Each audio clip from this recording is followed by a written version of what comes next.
오늘은 좀 이렇게 밝으신 것 같긴 하시네요.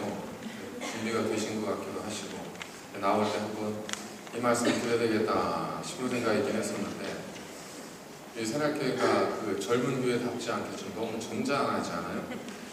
네, 찬양을 드릴 때도 좀 기쁘게 즐겁게 찬양을 좀 드렸으면 좋겠는데, 너무 점잖하게 그렇게만 찬양을 드리시니까, 우리 앞서서 인도하시는 찬양단이나 강경원 집사님은 혹도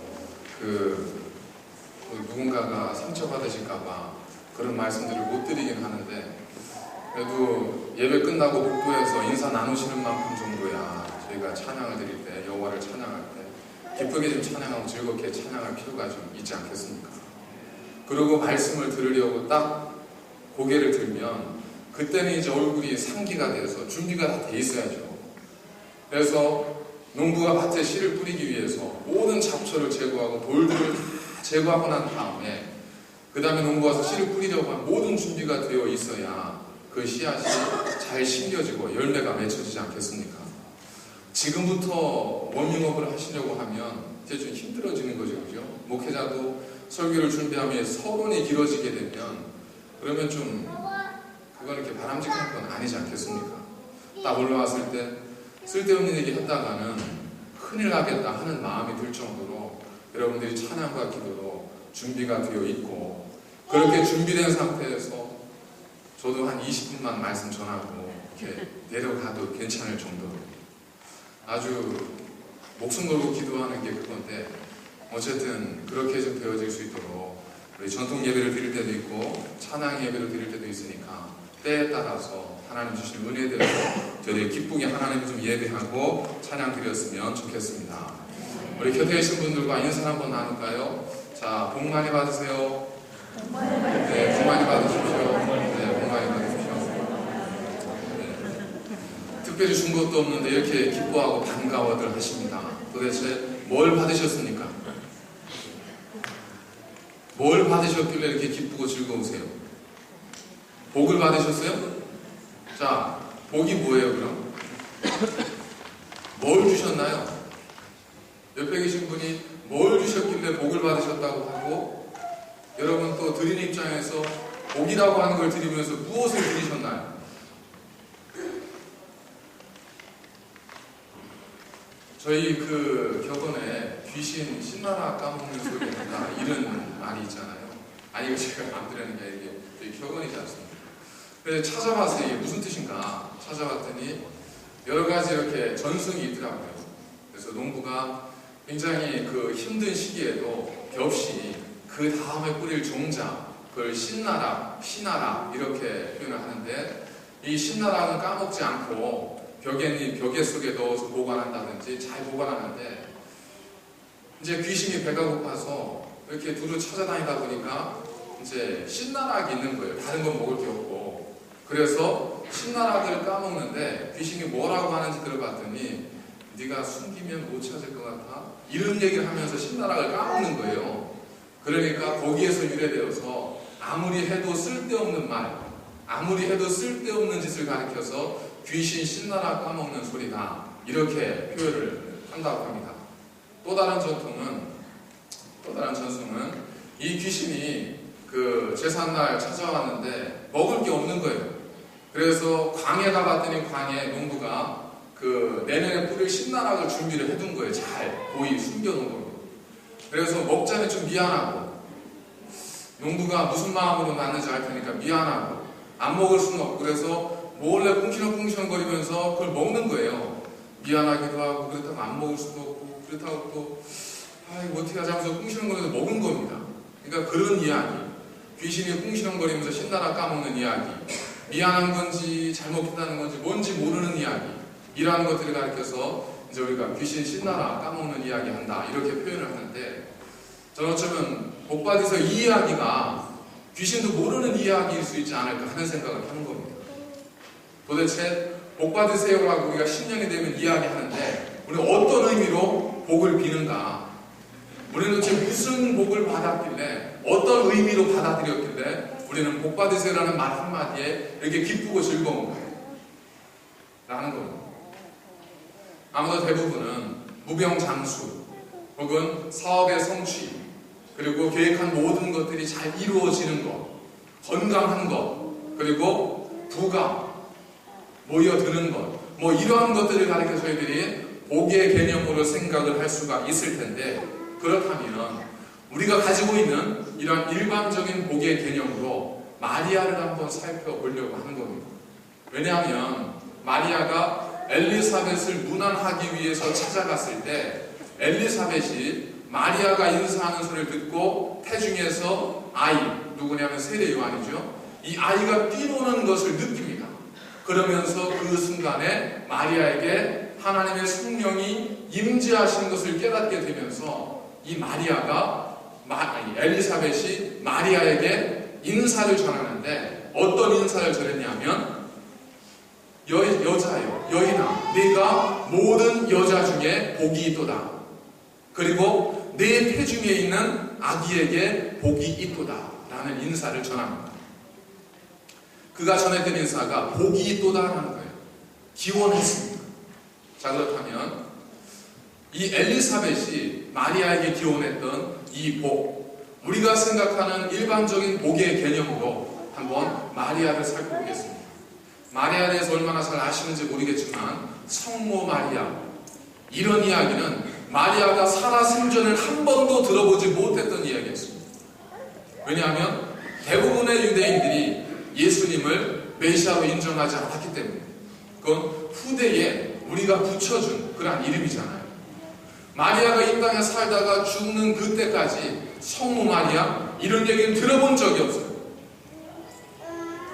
자, 여자여, 모든 여자 중에 내가 복이 있도다. 첫 번째 질문 드려요. 오늘 세 가지 질문 나갑니다. 첫 번째 질문 드려요. 여자분들에게 드립니다. 여자로서 나에게 복이 있는 인생이란 어떤 인생이에요? 여자인 내가 복이 있는 사람이라고 했을 때 과연 어떤 모습, 어떤 것을 가리켜서 내가 복이 있는 인생이라고 할 수 있을까요? 예? 예, 제가 잘 안 들려요, 여기서. 이런 걸 가리켜서 이제 귀신이 신나는 거 보는 소리라고 할 수도 있으니까 크게 한번 말씀해 주세요, 여자분들. 남편이 잘 되는 거. 또요. 자식이 잘 되는 거예요. 또요. 예? 뭐 이렇게 말씀하시기 민망하긴 하지만 그래도 남편이 잘 되는 것 속에서는 부도 좀 들어오기도 하고 귀도 있고 이러한 것들도 좀 우리가 생각하지 않습니까? 자, 그게 복이에요. 엘리사벳이 마리아에게 복을 빌었습니다. 그렇다면 마리아를 한번 살펴보세요. 마리아 남편이 잘 됐어요?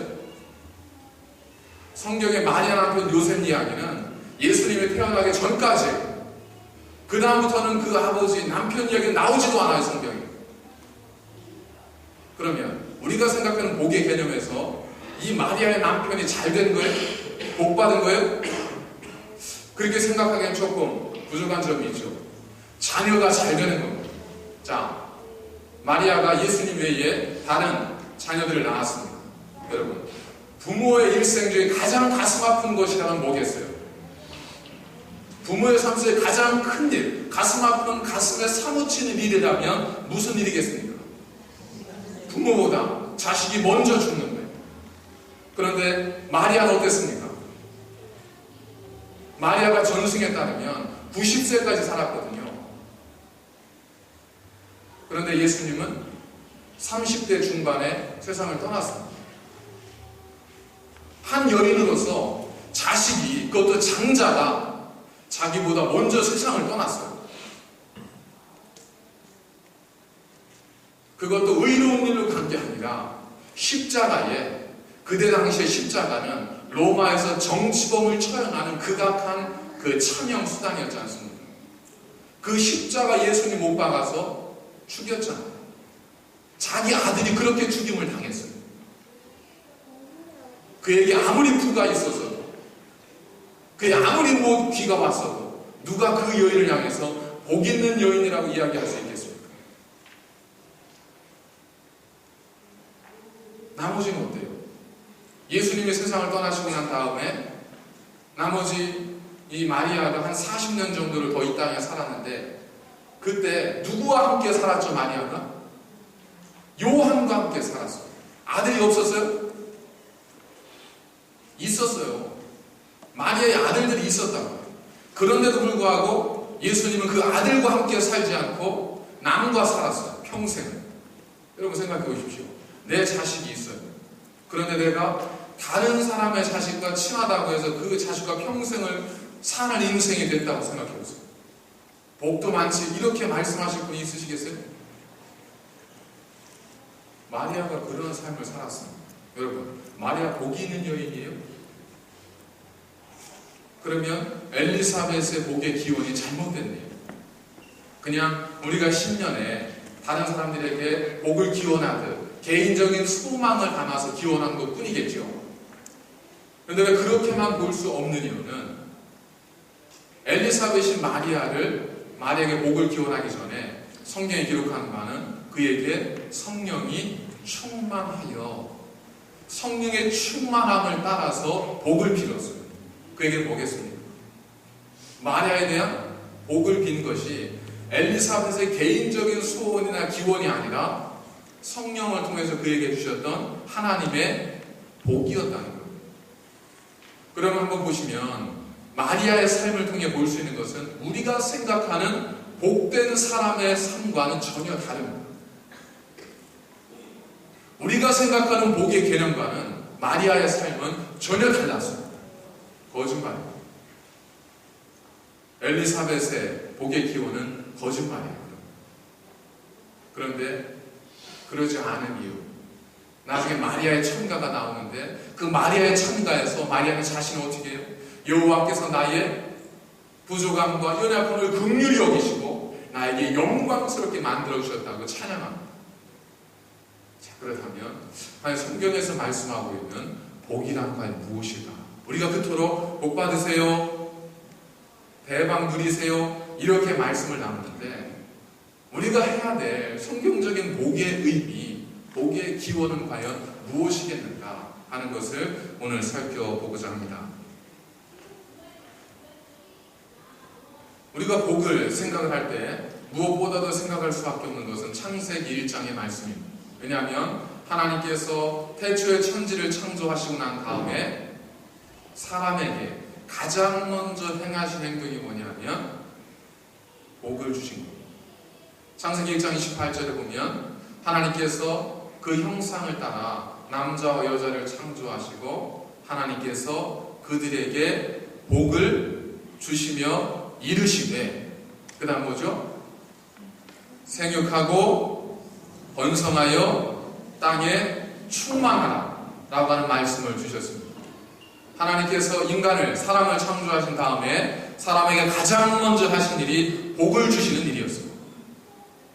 그렇기 때문에 인간의 삶과 복은 뗄래야 뗄 수가 없습니다. 인간은 복과 함께 시작되어진 것이 인간의 삶입니다.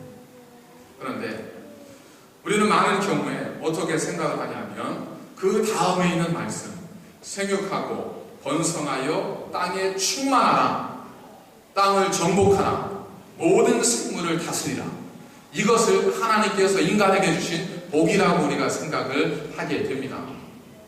자, 생육한다는 건 뭐냐면 영어로 be fruitful, 그러니까 열매가 풍성해지는 거예요. 우리나라 말로 지금 우리의 언어로 하면 그의 수중에, 그의 삶 속에 부유함이 가득해지는 겁니다. 예전에는 뭐로 부유함의 기준을 삼았습니까? 저 사람이 천석군이냐 만석군이냐, 몇 가마가 있느냐, 이것이 기준이었지 않습니까? 소가 몇 마리가 있느냐. 생육하라는 것은 그만큼 풍성해지라는 거예요. 두 번째, 번성하라, increase in number. 예로부터 자녀가 많은 것이 그 집안의 부유함이었지 않았습니까? 그래서 많은 자녀를 두어라. 세 번째 뭐죠? 땅에 충만하라. 충만하라는 건 뭐겠습니까? 땅을 다스리고 집에 가지라는 거예요. 소유하라는 겁니다. 가급적 많은 땅을 너희의 장중에 두라는 거예요. 그러니 쉬운 말로 이야기하면, 요즘 말로 이야기하면 소위 말하는 대박이에요. 대박 나십시오. 이것과 똑같은 겁니다. 이 하나님의 복을 하나님께서 사람들에게 베풀어 주셨는데 우리가 여기서 다시 한번 생각할 필요가 있는 것이 뭐냐면 과연 그것이 복인가라는 거예요.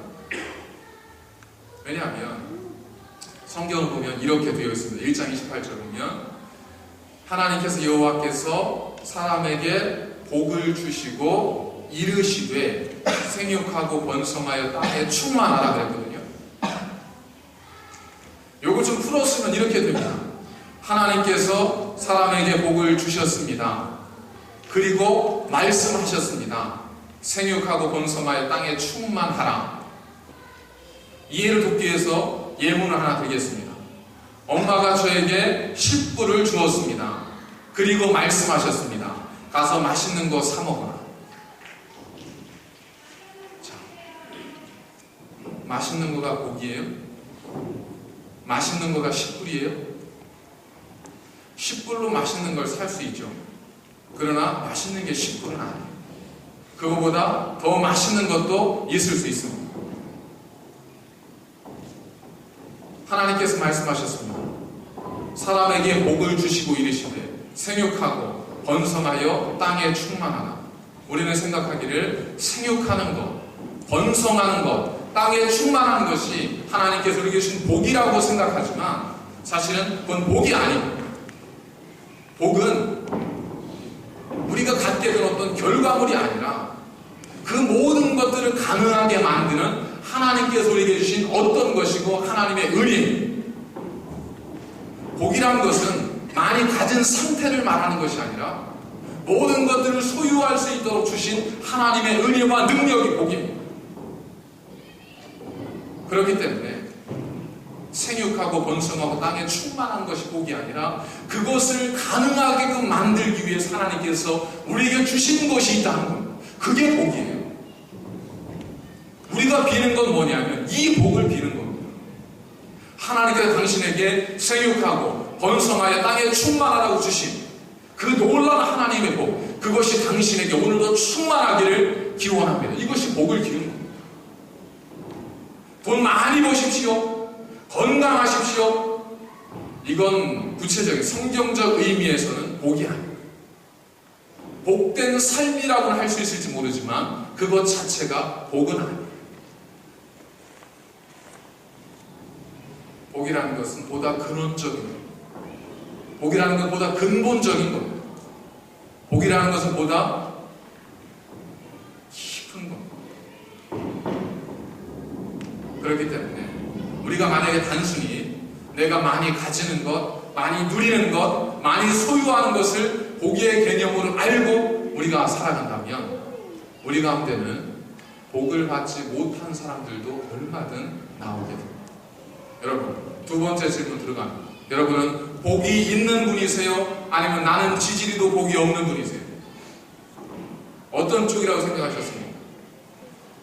여러분들의 삶을 생각해 보실 때 나는 정말 복 받은 사람이야 라는 생각이 드셨어요? 아니면 나는 정말 지지리 복도 없어 이런 마음이 드셨어요?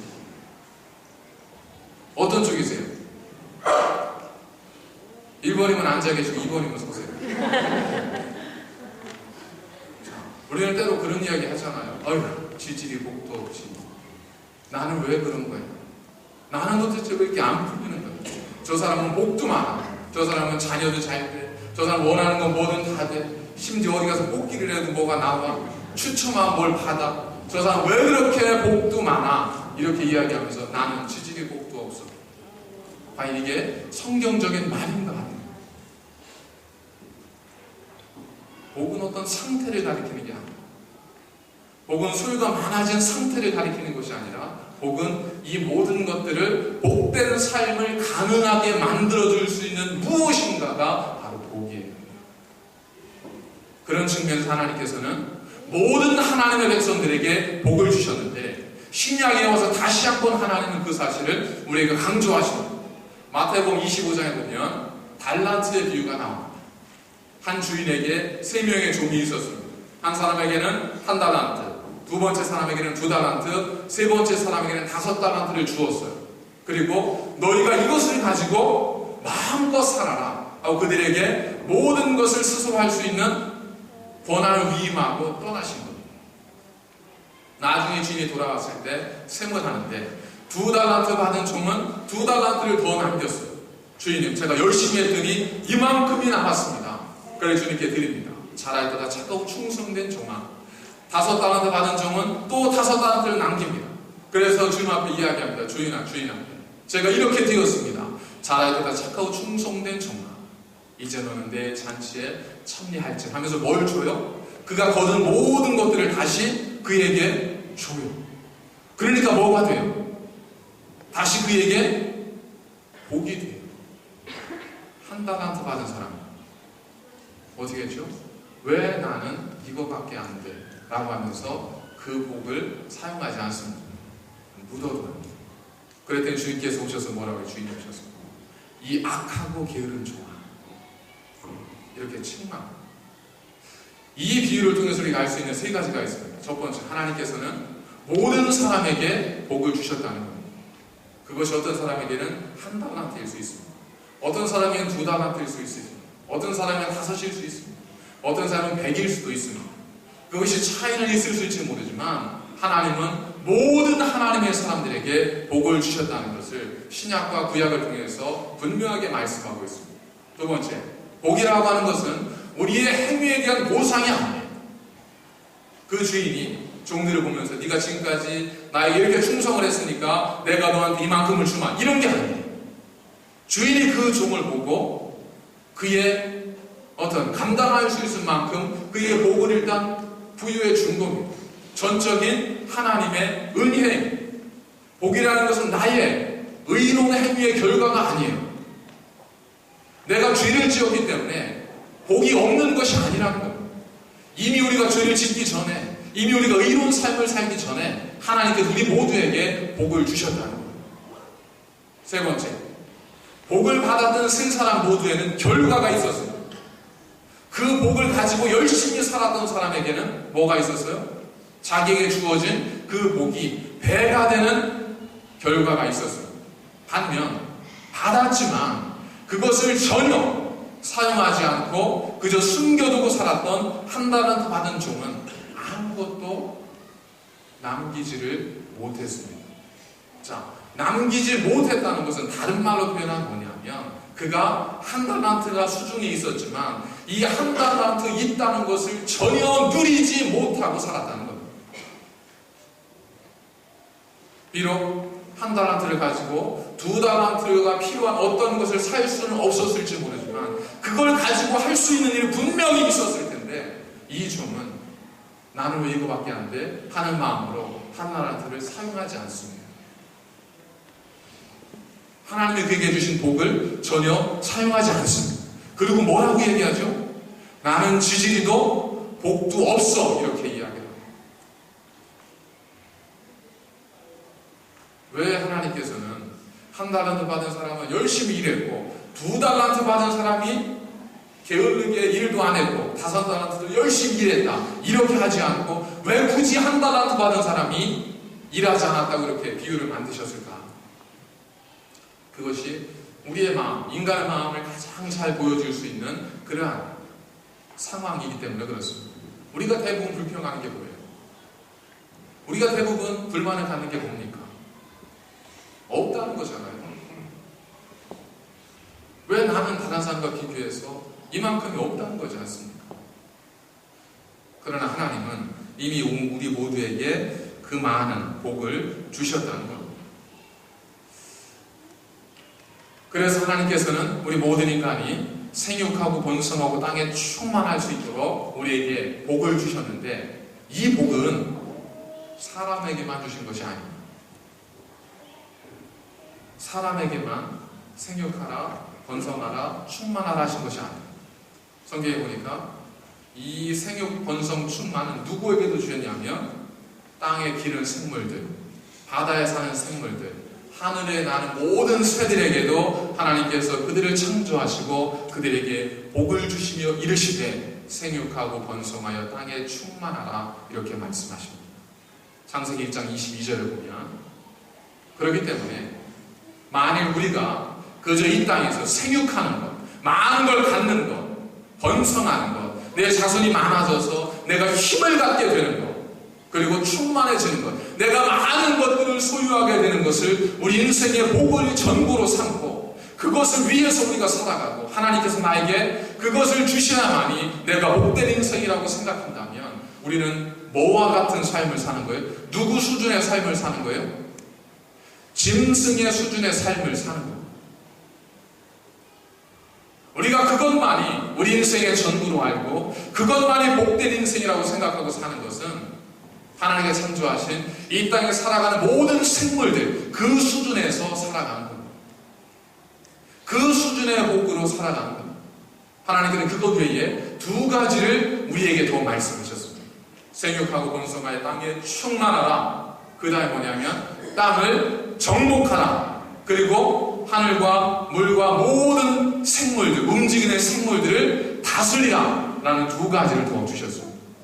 뭐냐면 정복하는 거예요. 다른 하나는 다스리는 거예요.